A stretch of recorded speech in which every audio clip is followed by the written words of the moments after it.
Asia cup পুনরুদ্ধারের স্বপ্ন দেখছে বাংলাদেশের মেয়েরা। 2018 সালে সবশেষ শিরোপা জয়ের স্বাদ পেলেও এবার আরও একবার মহাদেশীয় শ্রেষ্ঠত্ব অর্জন করতে চান অলরাউন্ডার রাবেয়া খান।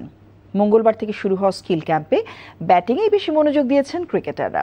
তবে শুধু ক্যাম্প নয়, নিয়মিত ঘরোয়া ক্রিকেট মাঠে গড়ানোটাই চাহিদা রাবেয়ার। নিলয় মজুমদারের রিপোর্ট। শ্রাবণের শেষ সপ্তাহে যেন ভাদ্রের পদধ্বনি অনুভূত হলো পূর্বাচলে। তীব্র গরমের মাঝেই ক্যাম্প শুরু হলো বাংলাদেশ নারী দলের। অবশ্য আসন্ন এশিয়া কাপ সংযুক্ত আরব আমিরাতে অনুষ্ঠিত হতে যাওয়ায় মরুর গরমের একটা আভাস ঘরের মাটিতেই পেয়ে গেলেন জ্যোতিরা। তবে এদিন বোলিং অনুশীলনের চেয়ে ব্যাটিংয়ে বেশি মনোযোগ সারোয়ার ইমরানের শিষ্যদের। গ্রুপ পর্বে ইন্দোনেশিয়া, শ্রীলঙ্কা ও স্বাগতিকদের মুখোমুখি হতে যাচ্ছে বাংলাদেশ।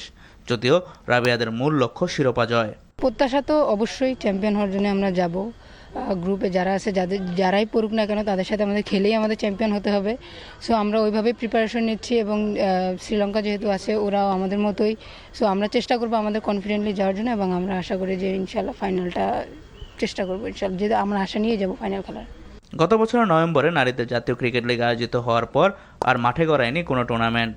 বাতিল হয়েছে নারী ক্রিকেটারদের ফ্র্যাঞ্চাইজ লিগ আয়োজনে গত বোর্ডের নাও পরিকল্পনাও। সেরা প্রস্তুতি নিতে শুধু লম্বা ক্যাম্প নয়, নিয়মিত ঘরোয়া ক্রিকেট খেলতে চান রাবেয়া। এটা হলে তো ভাইয়া একদম খুব পারফেক্ট হয়, কারণ আমাদের দেখেন আইসিসির শিডিউলটা মেনটেন করতে হবে, বিসিবিটা মেনটেন করতে হবে। তো ওইটা তারা যদি অ্যাড করে যদি স্কেডিউলটা ফাঁকা টাইমে থাকে তো কেন হবে না। তো আশা করি যে হলে খুবই ভালো হয়, যেহেতু ভাইয়াদেরটা আছে, আমাদেরটা হলেও কেন ভালো হবে না। অবশ্যই 8 বছর পর আরও একবার এশিয়া কাপ জয়ের স্বপ্ন দেখছে বাংলাদেশ। 31 আগস্ট দুবাইয়ে ইন্দোনেশিয়ার বিপক্ষে শুরু হবে বাংলাদেশের টুর্নামেন্ট। নীলা মজুমদার, এনটিভি নিউজ, ঢাকা।